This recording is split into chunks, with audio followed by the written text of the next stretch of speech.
Jack, what are the real national security threats today? Should we be worrying about nuclear war with North Korea? Today, I've moved North Korea up as the most likely existential challenge to the West. And I think we have today a situation that is quite different than it was 5 years ago with North Korea. Some of my friends insist, don't call them a nuclear power, because it gives them status. The truth of the matter is, we have to face it. They are a nuclear power. We're anticipating that within the next 2 years, they're going to have 20 to 30 nuclear weapons and a capability to deliver it to the United States and to the Western Hemisphere if it were so desired on their part. So I think we're in a very dangerous world.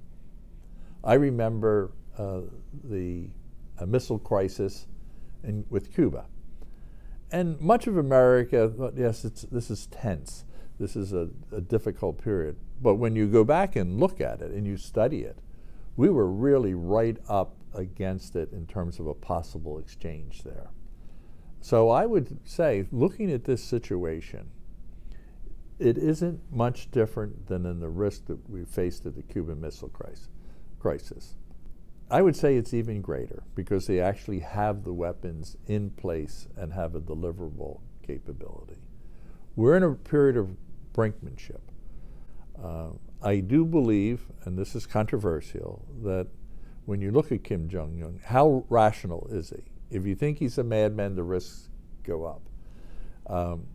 How strong or how aggressive President Trump is also an issue. And if you think that he doesn't have a good fix on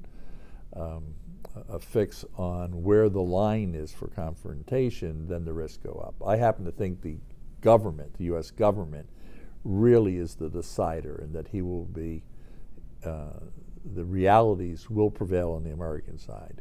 There is a huge risk of miscalculation on both sides. So if Kim Jong-un, he's probably trying to figure out how far I can push the envelope. And I think he's shown a record. He's actually been quite good at calibrating. President Trump is a real challenge because he's not quite sure where that line is, and it was more predictable in the last 20 years. So the risk is if he misjudges that line. It's in that dynamic that there's a risk for an overplay. Should he fire at Guam, there is a mandated, imperative need to respond. I mean, anyone that thinks otherwise and thinks that Trump is going to have a red line that he's not going to cross on this, misjudge the situation. I hope Kim Jong-un understands that, because we'll try and shoot the missile down. Should that fail, although I think we have great capabilities to neutralize, there's no perfect system that neutralizes. In that case, what happens if we miss? I think we must take action, military action against North Korea. That does not mean a nuclear war, but it means you go against the sites. Then what happens in response? That's when we on this earth are in a foot race, a very dangerous foot race. So it's in the miscalibration. This will not be a deliberate attack by North Korea with a nuclear weapon. It'll be they miscalculate, we must respond. Their responses are limited. Should they do something with South Korea, our responses will be very forceful. So we are in a dangerous period because there are no real military options here when we look at the situation. I mean, there's no way to neutralize North Korea.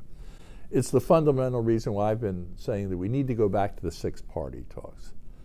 We need to slow the process down. We cannot let North Korea get to a point where it's equaling, which I'm led to believe, equaling Great Britain's capability in just a few years.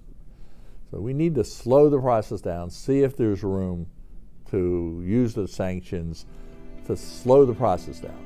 I believe it's extraordinarily unlikely that they would undo their program. But if we could hold it where it is, I would consider it a tactical success.